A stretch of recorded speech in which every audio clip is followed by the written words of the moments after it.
और सारी मखलूक रिकॉर्डर कहाँ जाएंगे भागकर। यहाँ तो अपनी थोथी को मारते हैं, चिल्लाते हैं, अपनी लाठियां निकालते हैं और अपने आप को दौड़ते हैं और सोचते हैं कि एक बार की हमला में उसका काम तमाम कर दूंगा। मेरी बेगैरती पर क्यों उतरा, मुझे जलील करने पर क्यों आमादा हुआ है, मुझको रुस्वा करने का इसको किसने जिम्मेदारी दी और किसने इसके अंदर ये सोच पैदा की कि ये मुझे रुस्वा करे। मेरे मोहतरम बुजुर्गों दोस्तों, तो यहाँ के करने से काम नहीं चलेगा। बहरे कैब चलिए, मैं आपको आगे बताता चलूं।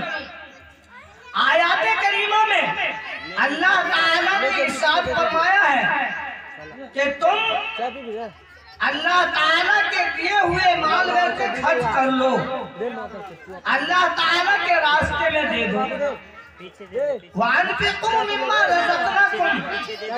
इससे पहले कि तुम्हारे ऊपर मौत आ जाए तुम मौत के मुंह में चले जाओ। इस आयत करीमा में इन्फाक फी सबीलिल्लाह के मुतालिक है। अब इंसान के पास अगर माल है तो वो ज़कात दे, सदक़ात करे और खैरात करे और अल्लाह ताला के रास्ते में दे, गरीबों को दे, बेवाओं को दे, यतीमों को दे, ज़ईफ़ों को दे, बेसहाराओं को दे, तभी कामयाबी मिलेगी। लेकिन अगर कोई आदमी इस काम की जिम्मेदारी को नहीं निभाता है तो वो इन्फाक फी सबीलिल्लाह के खिलाफ कर रहा है।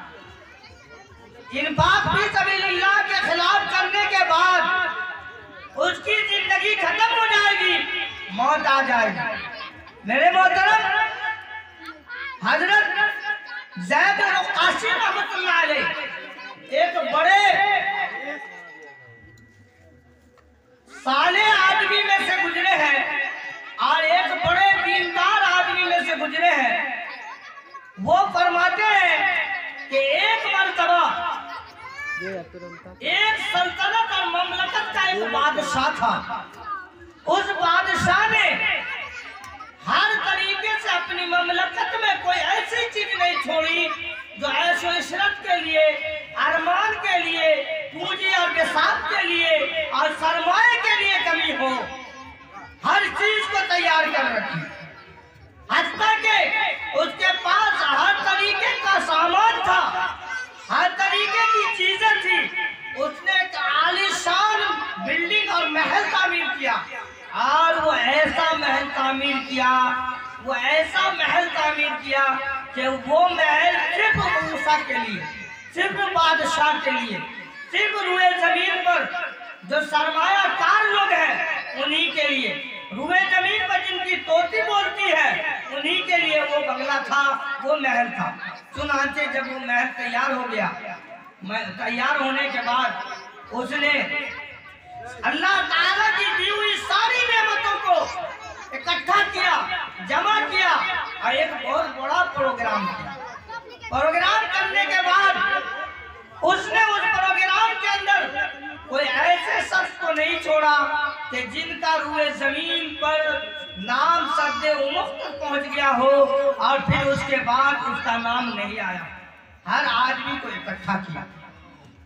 इकट्ठा करने के बाद जब वो अपने बंगले में रखा तो रखने के बाद वो सारे नज़्म व नस्क को, सारी चीजों को उनके सुपुर्द किया और कहा कि देखो तुम्हारे आराम के लिए और तुम्हारी राहत के लिए, तुम्हारे हर तरीके से फायदा देने के लिए कोई ऐसी चीज मैंने नहीं छोड़ी है जो तुम्हारे सामने पेश नहीं की।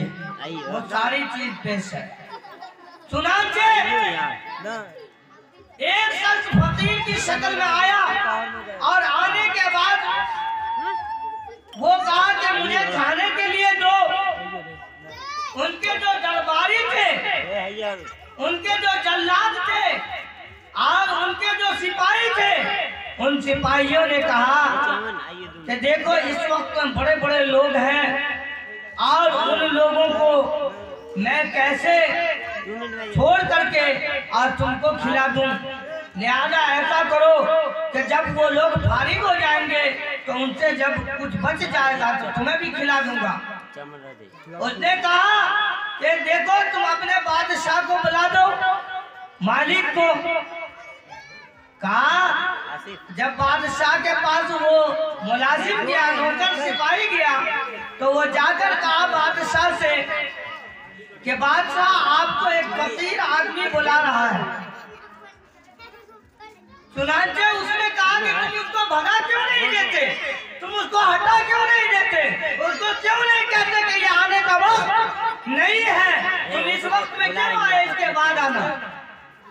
चुनांचे वो सिपाही आता है और आकर उस फकीर से कहता है कि फकीर हमारे बादशाह इस तरीके से कह रहे हैं, लिहाजा तुम यहाँ से चले जाओ, तुम्हारी जरूरत इस वक्त में नहीं है, तुम उस वक्त में आना जिस वक्त में खाली होंगे। चुनांचे उसने हाजिरी दी, अंदर गए और जाकर बादशाह सलामत के सामने पहुंचे। पहुंचने के बाद बादशाह ने कहा तुमको यहाँ तक आने के लिए किसने कहा, हमारे सामने तो बहुत सारे लोग हैं। उसने कहा फकीर ने कि तुम्हें मालूम है मैं वो हूँ जो मुझे कोई गेट नहीं रोक सकता, मैं वो हूँ जो मुझे कोई मकान और महल नहीं रोक सकता, मैं वो हूँ जो मुझे कोई सिपाही नहीं रोक सकता, मैं वो हूँ कि जमाने के बड़े से बड़े हवादिस हमको नहीं रोक सकता है, और जब वक्त मुतय्यन आएगा तो फिर हम अपना काम करके छोड़ेंगे। इतनी बात कहनी थी कि उसके ऊपर लर्जा तारी हो गई।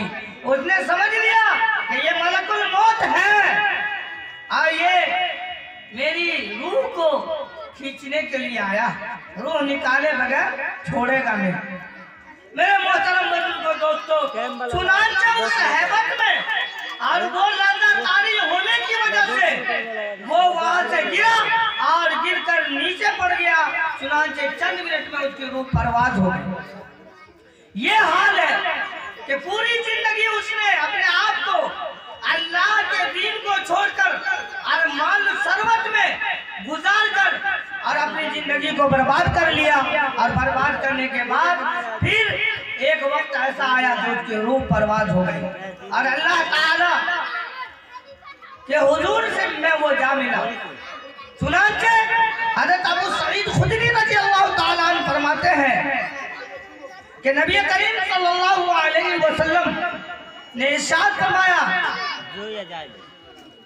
कि मन अहब्ब लिक़ाअनी अहब्ब अल्लाहु लिक़ाअहु व मन करिह लिक़ाअनी करिह अल्लाहु लिक़ाअहु।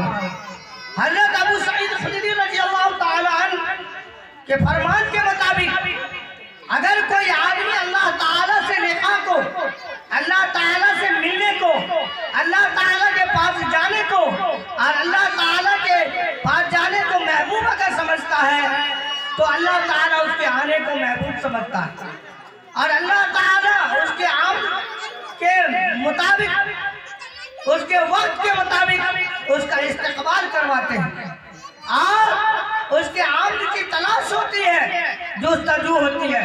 लेकिन जो आदमी दुनिया के अंदर अल्लाह ताला की नाफरमानी की तो क्या वो आदमी भी अल्लाह ताला को महबूब समझेगा कि अल्लाह ताला से मोहब्बत हो, अल्लाह ताला से मिलने को महबूब समझेगा? नहीं, मौत का नाम सुनकर बिल्कुल उसके रोंगटे खड़े हो जाएंगे। और दीनदार लोगों को, अल्लाह वालों को मौत का नाम सुनकर शौक और जज्बा पैदा होता है और वो अल्लाह ताला से मिलने की खुशी में दुनिया की तमाम चीजें भूल जाता है। और आज अभी रुकना, 10 मिनट हुए।